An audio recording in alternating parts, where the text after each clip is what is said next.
시작을 한번 해볼까요? 우리가 이제 다시 라이프 에즈 미션이라는 개념을 여러분들이 좀 이렇게 이미지로 잘 각인하실 수 있도록 돕기 위해서 이런 이미지를 썼는데요. 여러분들과 그 모든 그리스도인의 삶 안에 이제 이런 일들이 계속 자라났으면 좋겠다 이런 생각이 드네요. 물론 제가 만든 건 아니지만, 네. 조금 전에 제가 시작할 때 이제 learn, unlearn, relearn 이런 과정들에 대해서 잠깐 여러분들에게 나눴는데요. 이제 저도 어떤 분이 강의를 하실 때 이 내용이 너무 우리 시대에 지금 너무 적합한 이 로드가 아닐까 그런 생각을 하면서 여러분들과 좀 나누고 싶었었어요. 여기에서 오늘 저희가 다루고 싶은 거는 이제 선교란 무엇인가에 대한 질문이에요. 선교에 대해서 관심 있는 사람도 많고 관심 없는 사람도 있고 또 뭐 선교에 대해서는 뭐 반대하는 사람도 있고 뭐 여기 찬성하는 사람은 다양한 사람들이 있는데 도대체 왜 저 사람은 선교에 관심을 두고 있고 성경을 신하고 저 사람은 왜 선교에 대해서 관심이 없다고 얘기하고 나는 부르심이 아니다 뭐 예를 들면 이런 얘기들을 할까. 그랬을 때 선교란 무엇인가에 대한 정의가 굉장히 중요한 부분이에요. 또 하나는 지금 여기에 모이신 분들은 대체로 선교라는 영역에 대해서 어느 정도 들어보기도 했고 또 관심도 있고 좀 어느 정도의 능동적인 자세를 갖고 있을 가능성이 아주 높습니다. 그러면은 여러분들이 또 들었던 지금 시대에 우리가 그 선교라는 용어가 갖고 있는 의미를 우리가 어떻게 이렇게 기술할 수가 있지? 이제 이런 부분에 있어서 제가 질문을 좀 드리고 싶어요. 그래서 제가 이제 여러분들하고 잠깐 역사를 한번 돌아보는 그런 시간을 할 겁니다. 오늘 역사가 주제는 아니에요. 근데 여기 이제 역사를 생각할 때 우리가 창세기부터 쭉 올 수 없고 그냥 간단하게 가장 근거리에 있는 약 400년 전에 지금과 같은 형태의 선교에 대해서 많이 이야기됐던 이제 그 시작점이 있어요. 그럼 우리가 흔히 이제 윌리엄 캐리라는 사람이 영국에서 인도로 간 선교사인데 이제 그분을 통해서 뭐 해안선 시대가 열렸고 그리고 또 허드슨 테일러라는 사람을 통해서 무슨 내륙 선교 시대가 열렸고 뭐 미전도 종족 아직까지도 이제 많이 회자가 되죠. 뭐 그런 시대가 열렸고 그래서 크게 세 시대를 이렇게 구분을 해요. 현대 선교에 있어서 지금 우리가 흔히 선교라고 생각하는 거. 근데 이제 거기에서 중간에 이제 겹치는 부분이 있습니다. 겹치는 부분. 그걸 우리가 흔히 전환기라고 얘기를 해요. 그래서 예전에 해안선 선교 시대 사람들은 배를 타고 가는 항구 도시가 선교가 다 끝나면 선교가 끝났다고 생각을 했어요. 그래서 그때쯤에 사람들이 웬만한 항구에 다 들어갔으니까 우리 이제 집에 가자. 그래서 당시에 선교의 모라토리움이 선언이 됩니다. 선교 다 끝났다 이제. 근데 그때 허드슨 테일러라는 사람이 무슨 소리입니까? 저기 내륙에는 아직도 선교사가 많이 없어요. 혹은 내륙에 그리스도인이 없어요. 라고 얘기했는데 대부분의 해안선 시대 사람들은 그게 무슨 선교입니까? 선교 다 끝났으니 이러면서 이제 굉장히 많은 사람이 본국으로 귀환을 했단 말이에요. 근데 허드슨 테일러가 얘기한 그런 부분에 있어서 저 말이 맞는 것 같아. 우리가 이 일에 있어서 던신해야 돼라고 하는 그룹이 생겨났다는 거죠. 그래서 이제 그게 이렇게 그 인식 자체가 전환이 되는 거예요. 어떤 사람은 자기가 해오던 거가 아니면 틀렸다고 얘기를 해요. 그게 아니라고 얘기를 하거든요. 이제 그게 선교에 있어서 많은 개념 전환을 일으킵니다. 근데 지금 우리가 선교라는 영역을 얘기할 때 이런 갈등이 지금 이제 들어오기 시작하는 거예요. 선교가 뭐지? 옛날에는 선교하면은 우리나라 같은 경우는 여권을 들고 짐을 다 싸가지고 비행기 타고 저 나라 가는 거예요. 그게 선교사예요. 근데 지금 우리나라에 들어와 있는 외국인이 170개국에서 들어왔거든요. 거의 이제 불법 거주하는 분들까지 해서 한 300만 정도라고 얘기를 하는데 인구의 5%가 넘어요. 10%까지는 안 되지만 5%가 곧 10년 후에는 5%가 되거든요. 10%가 300만 이제 500만까지 갈 건데 그런 시대에 우리가 선교로 간다는 건 뭐지? 여기에 와 있는 사람들이 많이 있는데 우리는 막 선교를 저기로만 가야 된다고 생각하는 이런 질문이 또 일어날 수 있는 거죠. 네, 뭐 그런 것들이 지금 막 이제 섞이는 전환기에 있지 않을까 하는 생각이 듭니다. 그런 의미에서 아까 이제 언론의 과정에 당기에서 선교란 무엇인가 이런 질문했을 때 크리스 브라이트가 이 얘기를 해요. 선교. 하나님의 선교라는 책이 있거든요. 이제 그 책을 먼저 쓰셨는데 하나님의 선교의 가장 큰 흐름은 하나님은 우리가 없어도 하나님이 계획하신 대로 이게 그 역사를 주도해 가신다는 거예요. 우리가 거길 하지 않아도 돼요. 그게 하나님의 선교예요. 하나님은 사람들의 반응에 관계없이 그 일들을 이미 계획하신 대로 쭉 이어가신 하나님 역사의 주인이시다라는 게 이제 하나님의 선교. 그래서 대문자 M을 써서 단수형을 많이 씁니다. 그래서 이제 하나님이 모든 하나님의 그 통치의 모든 창조의 모든 영역을 회복하시기를 결정하셨고 어떤 형태로든지 회복해 가시는 그런 과정에 있다라는 게 이제 하나님의 선교라는 겁니다. 주도권이 하나님에게 있다라는 거죠. 선교 주도권이.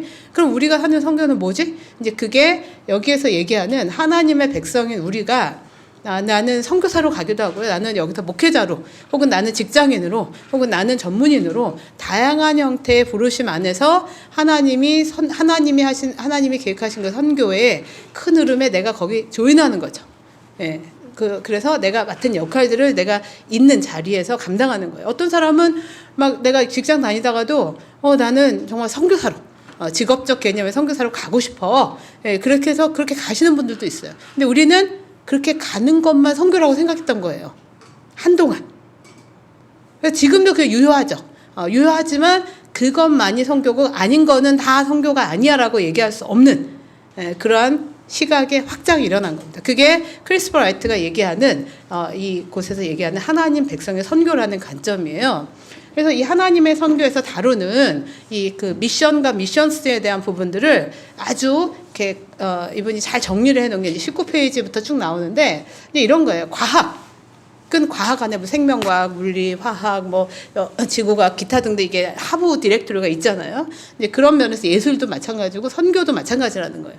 선교라는 영역은 하나님이 행하시는 이 일들 가운데 다양한 참여로서 있는 거예요. 내가 주일학생으로서 혹은 내가 목회자로서 혹은 내가 그냥 일반 성도로서의 하는 일들. 근데 그걸 자각을 하느냐 안 하느냐 이런 개념이죠. 그럼 내 삶의 목적이 뭐예요?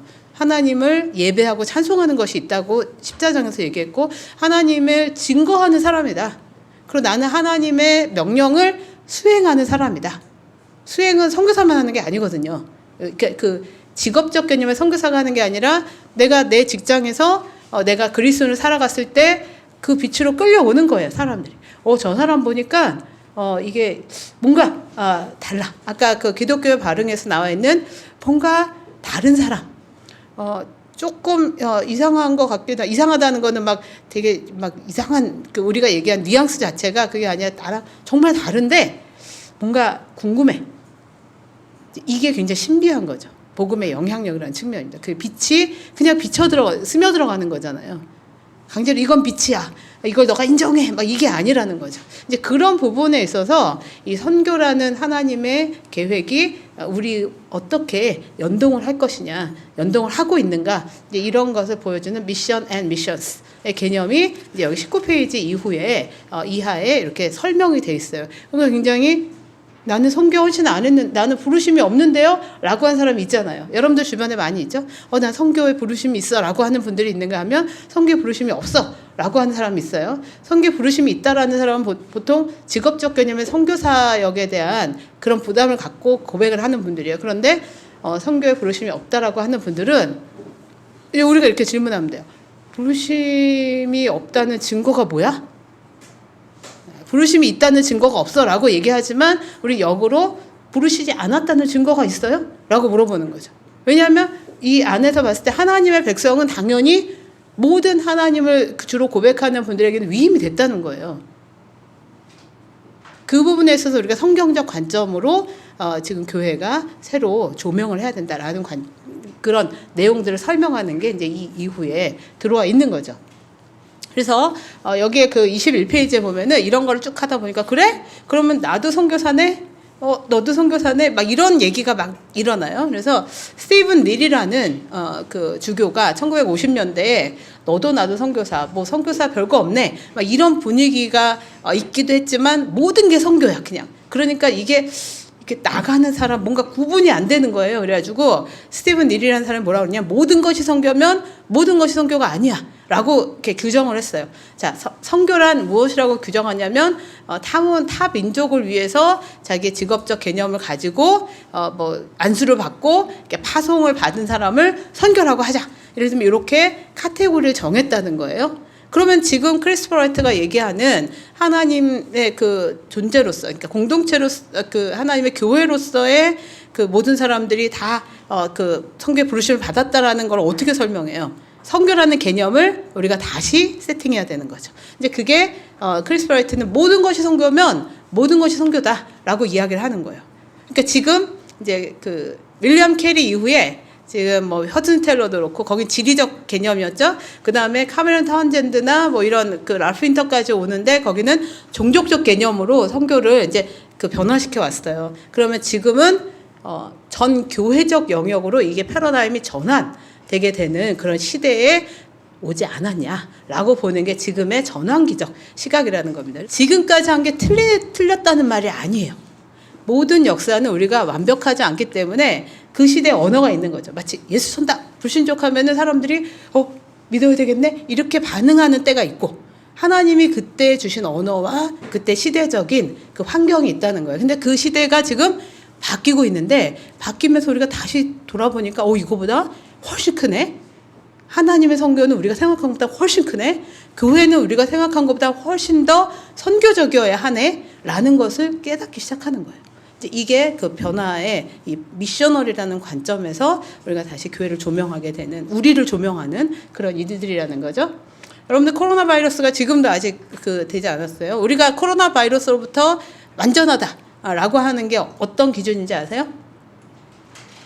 확진자가 한 명도 안 나오는 게 2주 동안 진행이 되면 그게 이제 코로나 바이러스가 이 사회에서 종식됐다 이렇게 얘기를 합니다. 근데 아직도 복잡해요. 그죠? 제가 일부러 이 색깔을 썼습니다. 우리 간사님이 이거 무슨 PPT를 이렇게 만드셨어요? 뭐 잘 보이지도 않는데. 그래서 그냥 일부러 그랬어요.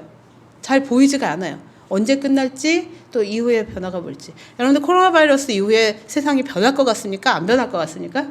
엄청난 변화가 있을 겁니다. 교회, 사회, 또 사회에 대한 경제, 또 국가 간의 관계, 이런 부분에 있어서 굉장히 많은 변화를 분명히 코로나 바이러스 이후에 전 세계 질서가 재편될 가능성이 매우 높아요.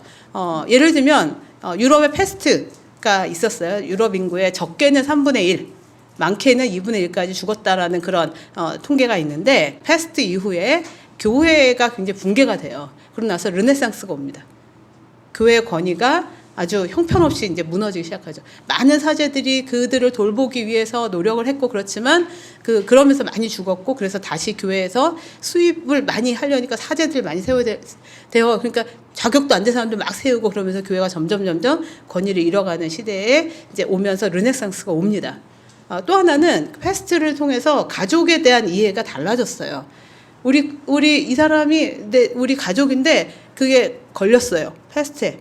이상해. 근데 내가 이 사람을 돌봐야 될지 도망가야 될지 많은 갈등이 일어나고, 그 안에서 이 관계와 또 가족에 대한 관계에 대한 이해들, 이런 부분들이 사회적으로 굉장히 복잡한 그런 형태들을 가졌습니다. 그럼 지금 코로나 바이러스를 통해서 뭐 우리나라는 뭐 그럴 수 있지만 전 세계에서 어떤 그 이야기가 있습니다. 저기는 굉장히 그 젠틀한 선진국인 줄 알았어. 어떤 선교사가 지금 캐나다에 잠깐 가 있는데 거기 포스팅을 했는데요. 캐나다는 인종에 대해서 굉장히 관대하고 외국인에 대해서 그랬어요. 근데 갑자기 코로나 바이러스가 이제 막 거기에 들어오니까 다 셧다운을 하는데 이주민들 혹은 잠깐 돌아가는 외국인들에 대해서는 모든 권리가 제한되는. 그래서 너무 충격받았다. 그런 얘기를 합니다. 그리고 의료 시스템을 보니까 왠지 선진국이라고 했던 데가 물론 되게 당황해서 그럴 수도 있지만 실제로 민낯이 이제 계속 드러나고 있는 거예요. 여러 형태로. 그리고 얼마나 우리가 작은 그 위기 앞에, 큰 위기긴 하지만 그런 곳에서 얼마나 이기적일 수 있는가, 얼마나 무책임할 수 있는가, 이런 일들이 이제 일어나면서 시민의식이 굉장히 바뀔 거라고 생각합니다. 그런 게 사실 몰라요. 어떤 일이 일어날지 잘 모르지만, 예를 들면 우리가 다니는 교회, 예배가 어떻게 예배당에서 주일날 예배를 안 드리지? 이런 게 이제 충격으로 옵니다. 이전에 없었던 일은 아닌데 되게 우리의 그런 경험에서 되게 너무 생소하고 이래도 되나? 막 이런 생각들로 충격이 옵니다. 그럼 예배란 무엇인가? 이제 그 생각을 하게 되죠. 우리의 인식, 또 우리의 시스템, 예를 들면 교육 시스템, 우리가 회의하는 시스템 다 줌으로 막 하고, 줌이 거의 대박 나고, 어디는 뭐 이렇게 되고, 그리고 우리가 거들떠도 안 보던 마스크가 아주 이제 몸값이 귀하게 되고 뭐 이런 것들이 막 생활이 우리가 원하지 않든 원하든 막 바뀌게 된다는 것이죠.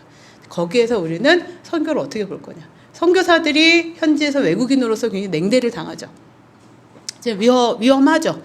뭐 그렇다고 신체 위험으로 막 이런 건 아닌데 가장 이제 연약한 사람이 이주 그 나그네들이잖아요. 이제 그 면에서 또 외국인으로서 동양인에 대한 혐오 뭐 이런 게 이제 막 노출이 되고 이제 이게 우리의 민낯이 계속 드러납니다. 어떻게 변할까요? 저희도 모르겠어요. 근데 우리 분명히 변할 것을 생각하면서 어떻게 대비할 것인가. 예전처럼 아주 자유롭게 이동하는 것에서 사람들이 아마 조금은 이제 좀 걸리는 마음이 있을 거예요. 그죠? 이제 뭐 어떤 이렇게 갔을 때 무슨 일이 일어나면 어떡하지?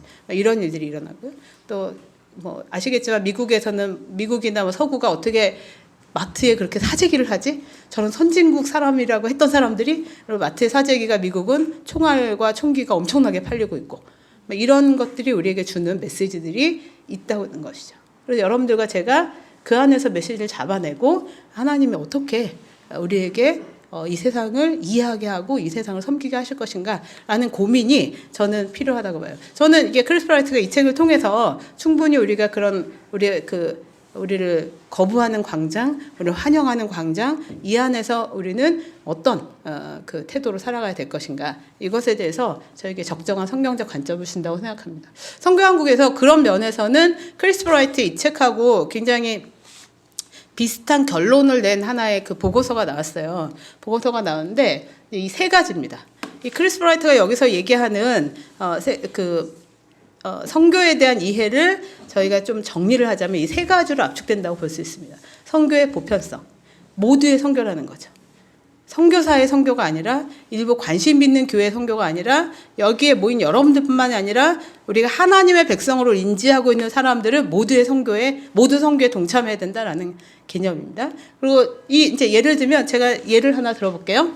어떤 간호사님이 있었는데 여기 뭐 나은자매님도 있지만 이분이 굉장히 엘리트예요. 그래서 뭐 유수의 그 우리나라 큰 병원의 탑으로 이제 수간호사로 있었는데 이분이 베트남의 그 병원에 이제 콜을 받았어요. 똑같은 대우를 해줄 테니 우리 나라에 와서 일 좀 해주세요. 그래서 이분이 잘됐다. 내가 베트남에 선교사로 가야지. 그렇지 않아도 마음이 있었는데 그래서 이제 선교단체 찾아갔어요. 그래서 선교단체 딱 찾아갔는데 제가 선교사로 가고 싶어요. 베트남에 이렇게 여러저러해서 제가 가게 됐는데 저를 선교사로 파송해 주세요. 이 단체에서 저희한테 선교사로 파송되려면요. 그 1년 동안 훈련 받아야 돼요. 저 빨리 가야 되는데요. 그러면은 저희가 파송해 드릴 수가 없습니다. 그래서 이분이 고민에 빠졌어요. 어떻게 했을까요? 선교의 보편성의 모든 이의 선교와 여러분이 연관된다고 생각을 해보세요. 선교의 공공성에 대한 부분에 사례가 있습니다. 어떤 분이 이분도 의사예요. 남편은 의사고 부인은 간호사예요. 그래서 이분들이 선교병원에 중앙아시아의 선교병원에 의사로 이제 파송돼서 갔어요. 그래서 기도하고 뭐 산자들한테 뭐 산자들에서 기도해주고 예배드리고 그러면서 막 치료하고 막 이랬거든요. 근데 선교병원이 돈이 많이 들어요. 그래서 그 한국에서 그 병원을 서포트하던 이 교회가 더 이상 못하겠다. 그래가지고 돈을 끊었어요. 그래서 이 선교병원 문을 닫았어요. 그러면 이제 이분들 어떻게 해야 될까요? 한국에 와야 되겠죠. 그래서 한국에 오려고 딱 그랬는데 거기에 있는 대학병원에서 이 선생님 와서 우리 병원에서 좀 일 좀 해주세요. 우리가 그 비자 해결해 줄게요. 집 줄게요. 월급도 꼬박꼬박 줄게요. 선교병원은 자기가 다 셀프 서포팅 했는데 비자도 막 좀 어려웠는데 이 세 가지가 다 해결됐어요. 그래서 갔어요. 가가지고 막 하는데 이분이 고민에 빠졌어요. 여기는 다 무슬림이야. 동료들이. 그리고 내가 예배도 못 드려 아침에. 그리고 병실에 들어가서 환자들을 위해서 기도할 수가 없어요. 내가 선교사인가? 다시 가야 되는 거 아닌가? 선교의 총체성이 이런 겁니다. 이제 이분도 이제 그 의과대학 교수인데 이분은 영국에 있는 한국 출신이에요. 한국인은 아닌데 이제 영국인이죠. 영국인데 이분은 부모님이 북한 지역에 살다가 오신 분이었대요. 그래서 북한에 대한 마음이 늘 있었어요. 그래서 이분이 기생충학 전공자인데 그 북한에 대한 마음이 있었는데 어느 날 동유럽에 세미나를 갔어요. 근데 북한에서 이제 의사들이 온 거예요. 그래서 이 의사들하고 막 명함 교환하고 막 그랬는데 이분이 갔는데 이메일이 왔어요. 무슨 림 박사님인데, 박사님 저희 그 북한 저 평양에 오셔서 저희 그 의료인들을 대상으로 해서 공중보건에 대해서 한 달 동안만 좀 강의를 해주세요. 그리고 저희들에게 지도를 해주시면 저희가 이 의료체계가 좀 열악하니까 좀 도와주셨으면 좋겠습니다 하고 이메일이 왔어요. 그래서 이분이 너무 잘 됐다. 그래가지고 내가 그렇지 않아도 북한에 대한 마음이 있었는데, 그래서 갔어요.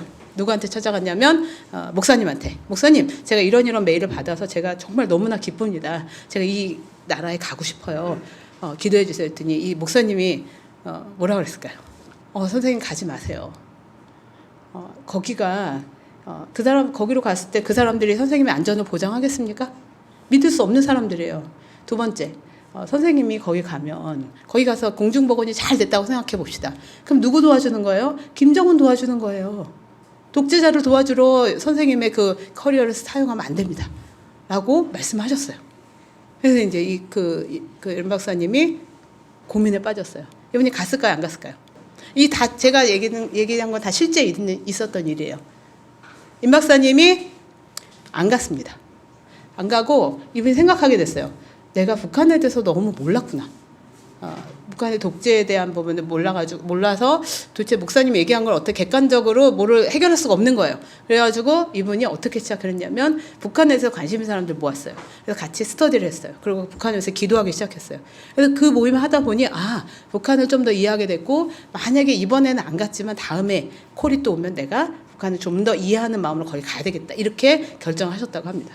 두 번째, 그 중앙아시아에 가신 선교사님들, 그 병원에서 어떻게 했을까요? 안 되겠다, 철수해야 되겠다 했을까요? 이분들은 거기에 남기를 결정했어요. 내가 선교사로 온 거지 기독교적 종교적인 행위가 있다 없다로 이 나라에 내가 존재해야 되는 이유를 결정하면 안 된다라는 자각을 하게 된 거예요. 그래서 열심히 무슬림 동료들 만나고 또 같이 교제하고 나 크리스찬이야 막 이런 얘기를 하면서 지금도 사역을 하고 계시다는 거죠. 우리나라의 의료 체계와 연결하고 이런 일들을 하고 계세요. 이 공적 강장이죠. 그리고 총체성, 모든 사람, 내가 그 독재자를 도와주는 게 아니라 사실은 뭐 그런 영역도 있겠지만 이들을 전체적으로 내가 가진 은사를 통해서 유익하게 하는 거예요. 세상 반대급부로 내가 이거 줄 테니까 너는 예수님 믿어야 돼, 이런 게 총체성이라고 얘기를 하면 안 되는 거죠. 선교의 보편성, 그 베트남에 가신 분은 선교단체를 안 들어갔어요. 안 들어가시고 그냥 갔어요. 가서 열심히 사람들하고 교제하고, 그래서 결국 거기에 뭐를 만들었냐면 크리스천 메디컬 펠로우십을 만들고 굉장한 에너지로 거기서 사역을 하고 계시다는 겁니다.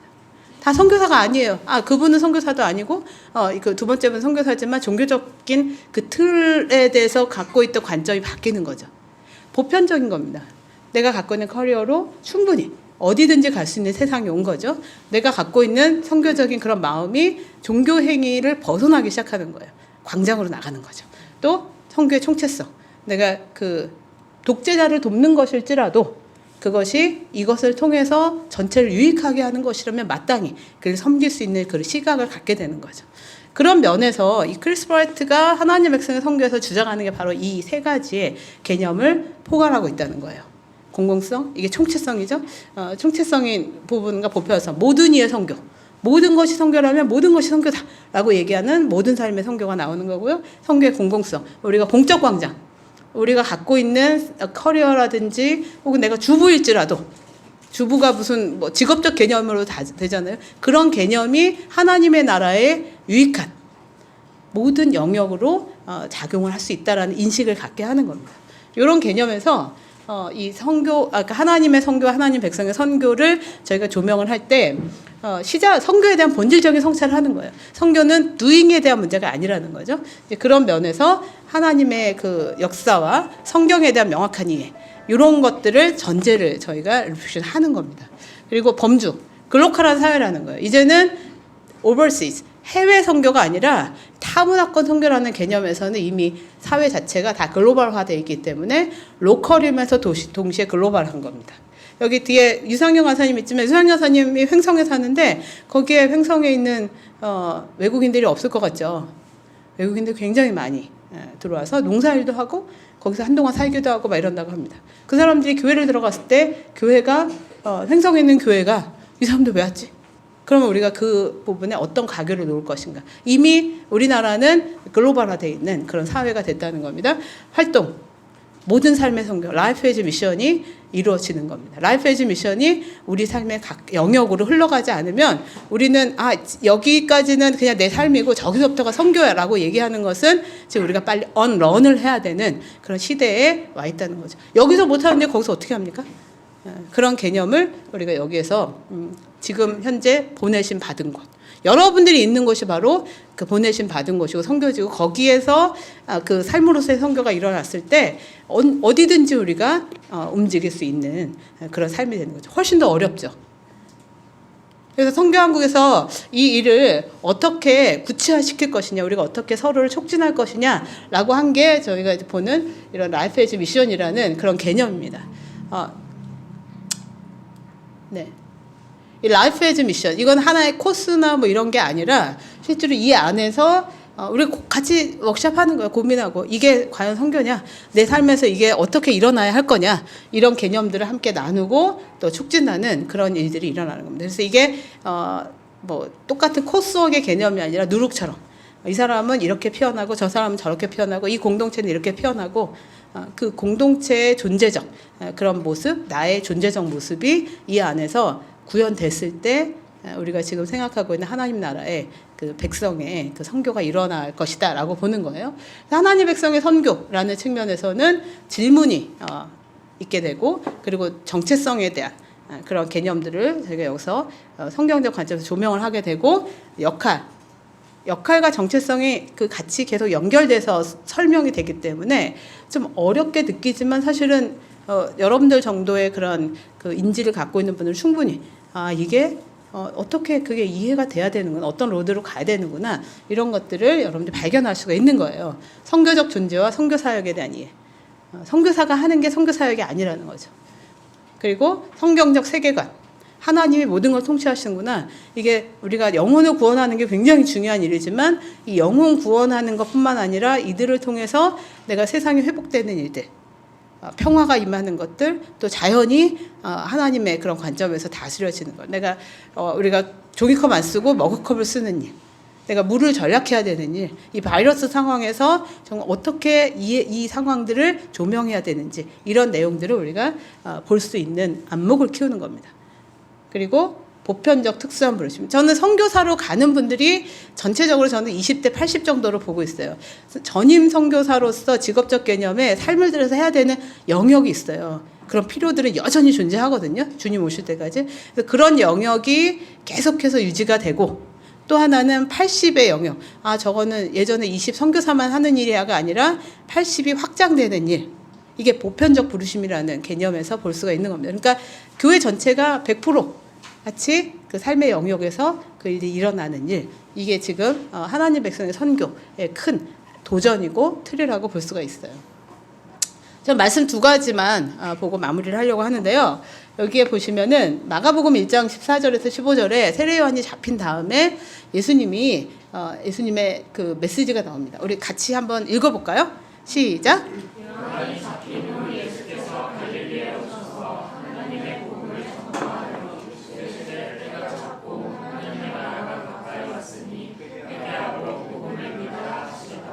제가 왜 갈릴리하고 하나님의 복음에 빨간색을 해놨을까요?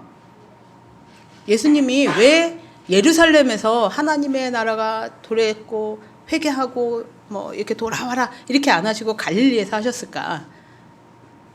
갈릴리는요, 변방이고요, 주목받지 않는 것이고 되게 주변인들이에요. 우리가 그렇다는 거죠.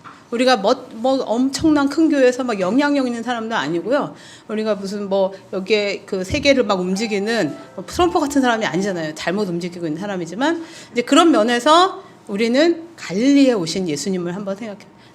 나부터 시작하는 거죠. 하나님은 항상 주변에서 일을 하셨어요. 거대한 조직을 통해서 일하시지 않았다는 거죠.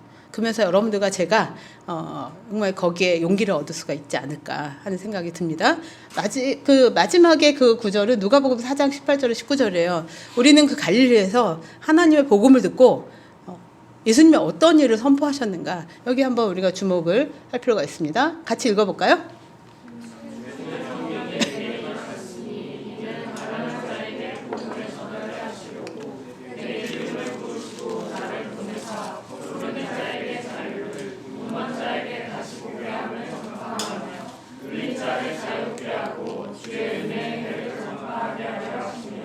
네, 예수님이 사역의 개념들을 선포하신 거잖아요. 여기 6장에 아까 잠깐 말씀드렸던 출애굽이 갖고 있는 네 가지의 총체적 영역을 제가 여러분들께 잠시 말씀을 드렸어요.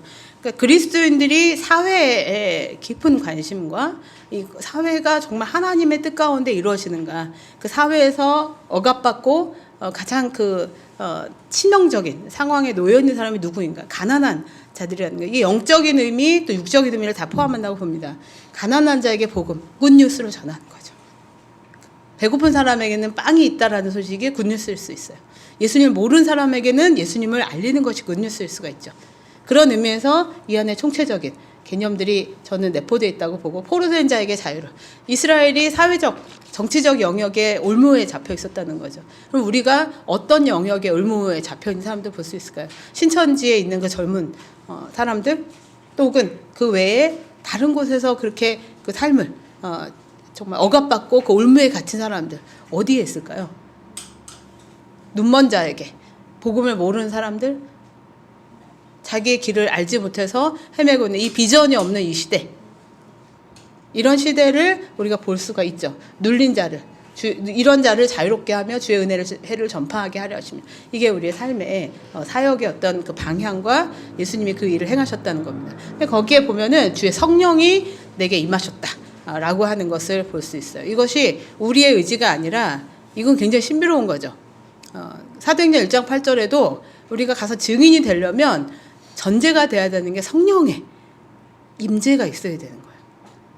여러분들과 제가 예수 그리스도로 말미암아 예수께서 보내신 그 성령으로 인해서 우리가 어떻게 우리가 막 정신 없고 막 넘어가고 이런 게 아니라 이 삶의 시각이 완전히 트랜스폼 되는 거죠. 시각이 바뀌는 거예요. 가치를 두는 것들이 그 하나님의 시각으로 바뀌는 거예요. 저는 이게 성령의 임재라고 저는 생각을 합니다. 그래서 여러분들과 제가 이 하나님의 백성으로 살아가도록 하는데 이 책이 굉장히 좀 그 건강한 가이드가 됐으면 좋겠고요. 그리고 이걸 통해서 정말 하나님의 나라에 대한 시각들을 확장하는 일, 이게 저희가 소망하는 바입니다. 그리고 그걸 위해서 여러분들에게 저희가 램스라든지 여러 가지 과정들을 통해서 함께 돕도록 하겠습니다. 이상으로 제가 준비한 내용들을 마쳤습니다.